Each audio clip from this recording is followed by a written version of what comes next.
All right, so a few questions I had to ask you. Okay. Very interesting muralist. I see your work around school. Very nice. What college or university did you attend? Where did I go to school originally? Yes. I went to Philadelphia College of Art for my undergraduate work, and that's now actually the University of the Arts. And then I went to Yale for graduate school. So what was your major? I studied sculpture. So is this your first time working with materials like glass and clay? This is my first time working with glass. We did a clay project with Eric Okdeh's Mural Corps group up at Tyler 2 years ago. So it's the second time we're working with clay. We're doing a little different this time. What is your personal work like, and how does it fit in with murals? My personal work is, well, honestly, for the past 6 years, I've mostly been doing mural work.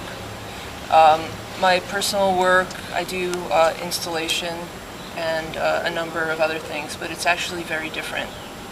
I don't use imagery in it, and murals are all about images. So how would you best describe your work? It's multimedia and installation based. Does that help? Yeah. So what sparks your creativity? Oh, I don't know. Just working. Honestly, it really just comes out of continuing thinking about things and work on things. Yeah. What got you first interested in murals? I was brought into a mural arts project by a friend. They needed some fences made. They wanted me to work with the Mural Corps group, doing some metal work, and that was 6 years ago. And ever since then, it's pretty much the work that I've been doing. So the design of this mural, how did you come up with that? The design of this mural, actually, when I work with the Mural Corps, I don't consider it my artwork. The work comes out of talking to communities and finding out what they would like to have and what would help them. And then I work with students at Tyler School of Art or University of the Arts and Mural Corps students all together, and they come up with the designs. They do all the drawing. We do a lot of brainstorming, and basically the design is completely collaborative, large group of people. So I don't think anyone could really say that it's theirs. I kind of work more like a choreographer or a director would in a movie.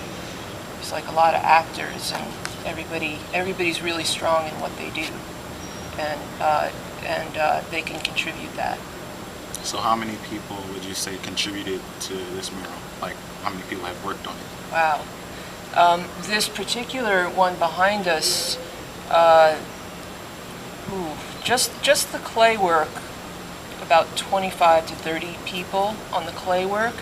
But we also had people come in for community days to help with all the other work around here. And there have been hundreds of people who have been here to Hartranft to help with plantings, help with painting, and a lot of other work that we've needed to get done along the way. And there's more people who are coming as well as part of the process. So what is a projected end date for the project?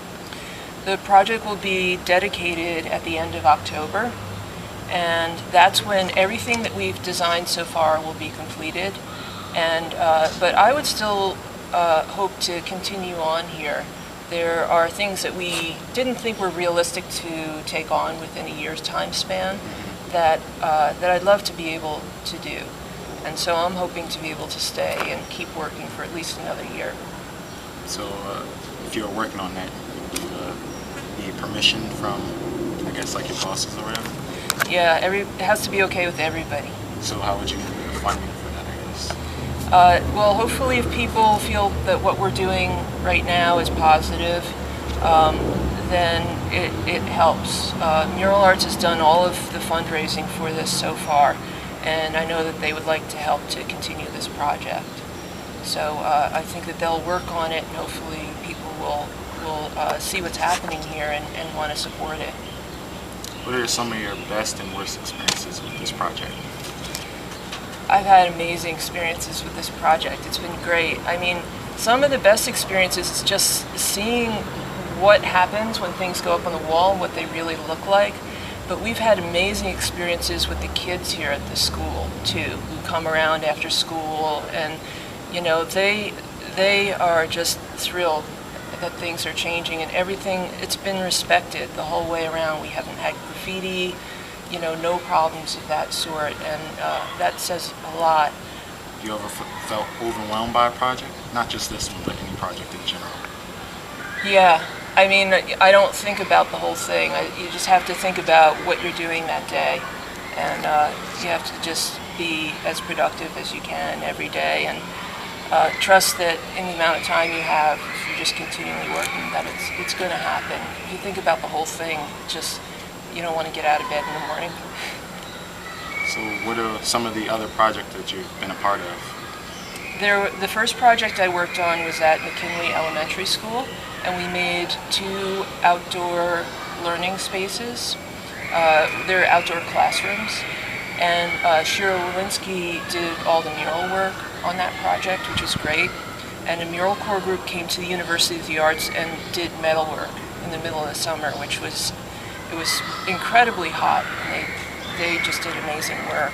And then we did the project at the Rodriguez Library, which is at 6th and Girard Avenue, which was a ceramic project along with Paul Santelleri, another great muralist.